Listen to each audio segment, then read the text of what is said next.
نحمده ونصلي على رسوله الكريم أما بعد فأعوذ بالله من الشيطان الرجيم بسم الله الرحمن الرحیم۔ میرے واجب الاحترام معزز سامعین گرامی، آج کا ہمارا درس بہت اہم اور ضروری ہے۔ آپ سماعت فرمائیں، انشاءاللہ زندگیوں میں بہت فائدہ اور برکت ہوگی۔ بغض اور کینے کی نحوست کے متعلق نبی کریم صلی اللہ علیہ وسلم نے فرمایا، گزشتہ امتوں کی بیماری تمہاری طرف چلی آ رہی ہے، اور وہ ہے حسد اور بغض، جو کہ یہ نیکیوں کو ختم کرتا ہے۔ سورہ حشر کی آیات نمبر 10 میں اللہ رب العزت نے ان فلاح پانے والوں کا تذکرہ فرمایا جو کہ اپنے سے پہلے ایمان لانے والوں کے لیے دعائے مغفرت کرتے ہیں، اور یہ دعا مانگتے ہیں کہ اللہ ہمارے دلوں میں ایمان والوں کے بارے میں بغض اور کینہ نہ آنے دے، بے شک تو بڑا شفیق و مہربان ہے۔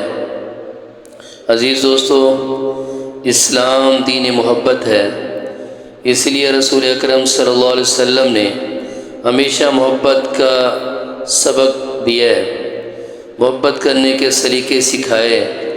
لیکن زندگی کے نشیب و فراز میں جب کسی کی طرف سے تکلیف پہنچے یا دوسرا شخص دکھ پہنچانے، جانی یا مالی نقصان پہنچائے، اور انسان اس پر اپنا رد عمل بھی ظاہر نہ کرے، اسے انتقام لینے کی طاقت نہ ہو یا کسی وجہ سے بے بس ہو، تو اس بات کو دل میں دبا لینے سے اس شخص کی طرف سے دل میں ایک بوجھ آ جاتا ہے، دل میں ایک غبار بھرا رہتا ہے، بات بڑھتی ہے اور یہ انسان رنجیدہ رہتا ہے۔ اسے بغض اور کینہ کہتے ہیں۔ جب یہی رنجیدگیاں دشمنی کے رنگ میں آنے لگتی ہیں تو عناد بھی بن جاتا ہے۔ لیکن اگر یہی بغض ذاتی مفاد اور ذاتی رنجشوں سے بالا تر ہو کر اللہ کی خاطر ہو تو یہی بغض جائز شمار ہوتا ہے، بلکہ بہترین عمل شمار ہوتا ہے۔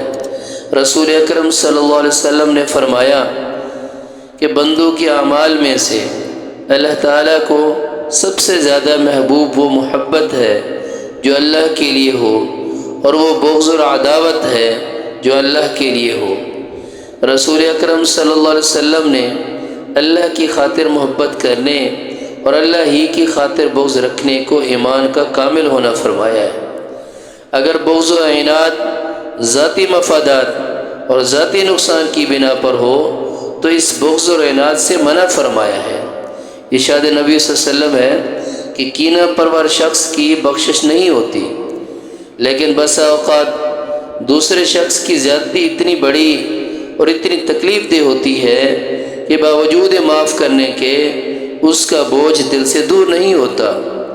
انسان ایک شخص سے ملنا بھی نہیں چاہتا، اسے قلبی بوجھ کو کینہ نہیں کہتے، اور نہ اس پر گناہ ہوتا ہے، کیونکہ یہ ایک طبی رکاوٹ ہے، اس میں انسان کے اپنے ارادے کا دخل نہیں ہوتا۔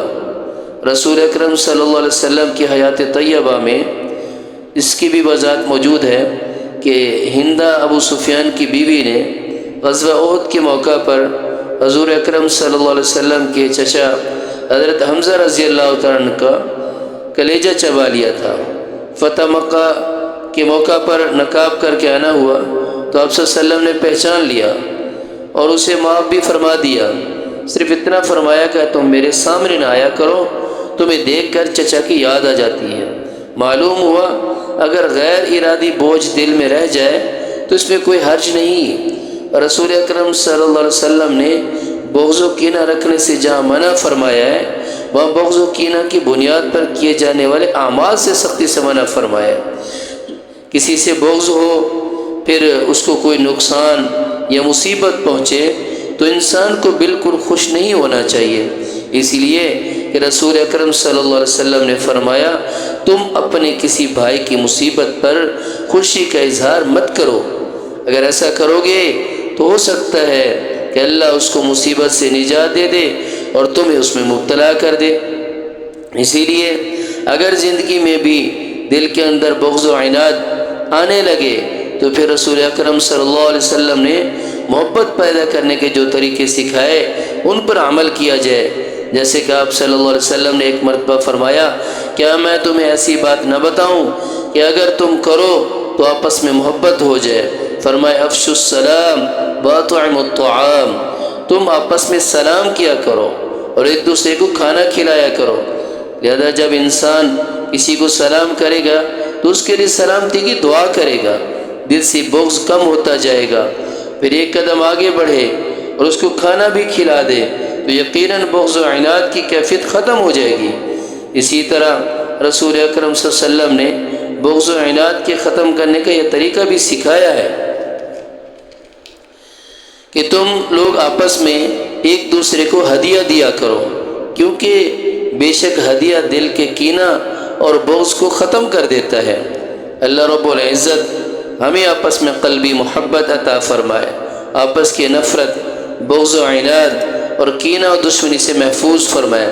اگر زندگی کو اتار چڑھاؤ میں بھی بغض و عناد دل میں آ جائے تو رسول اکرم صلی اللہ علیہ وسلم کے بتائے ہوئے طریقوں کے مطابق اس بغض و کینہ سے دل کو صاف کرنے کی توفیق عطا فرمائے.